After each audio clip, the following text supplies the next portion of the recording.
Carson-Newman takes down Lander in a battle of top 10 teams by a final score of 79-70 as we're joined now by Carson-Newman coach Mike Mincey for this post-game interview. And, Coach, how do you assess this one?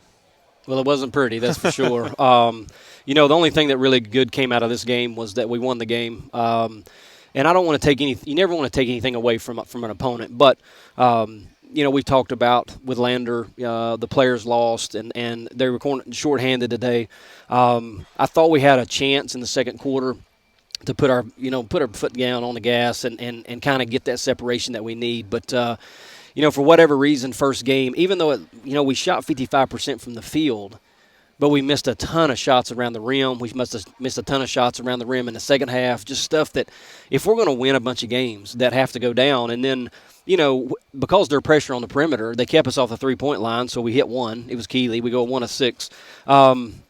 But it was just it wasn't very pretty. We couldn't get away. We like to play man. Couldn't keep them from the rim. They were just dashing us up and getting to the rim pretty easily, getting their head down or going downhill. And then, I don't know. Luckily, we can score. We just kind of kept that little cushion there throughout the second half. And like I said, just came away with a win, so it's just not very pretty. Certainly, you know what you're going to get from Braylon Weichel and Lindsey Taylor. Those two combined, 19 out of 28 from the field. Yeah. How do you grade the rest of the roster and their effort today?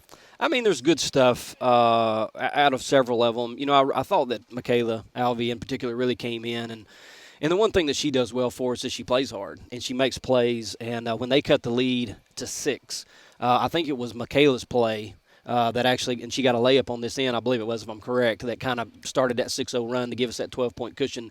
And, there's always, plays of the game. I mean, honestly, that could have very been the play of the game because it turned the momentum. I mean, we had to call a timeout, get the stop down there, Michaela scores, and, that ignited that run. And we kept that lead all the way to the end. Of course, they cut it to 9, but, we had some – the end of the game was a disaster, just to say it a little politely, I guess.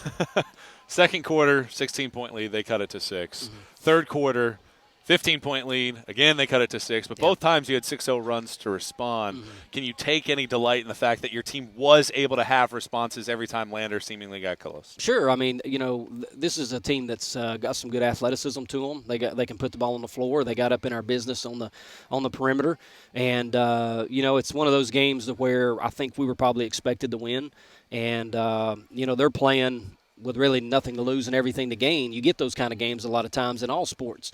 And so we found ourselves in a real battle there late, and we responded. That's something that we can take away from it is that, and I told them when it was a 6-0, once it got to 6 and then we got it back to 12, that this is good for us, that this is going to maybe serve us well. Would we have liked to have won the game by more points and not been so stressed at times in the second half? Sure. But I think there is some good stuff that we can take from it because we didn't put our best foot forward. We didn't play our best basketball. And I think we can turn around tomorrow and try to do much better. How do you correct the turnover issues? Well, some of it's, you got to, when you step out of bounds, that spatial awareness, when you get called for walks, when you do charges, when you need to pull, those are still turnovers. Like a lot of times you think of turnovers like where you're just throwing it to the other team and they're picking your pocket. And a lot of ours aren't necessarily that. We do try to force it inside at times. But it's something that we need to work on. I mean, the good thing about today is we had 21 turnovers, but we had 18 assists. Whereas you look at them, they're 8 and 22. And that might have been one of the differences of the game is that we were able to – we had a goal of going 2 for 1 on assists. We obviously didn't do it this game. And, we're going to see more athletic teams down our schedule, and we got to continue to do better as we handle the ball and get in triple threat and be able to move the ball around without it always being one-on-one type stuff. Coach, you're 1-0. Go enjoy this one. Yeah, okay.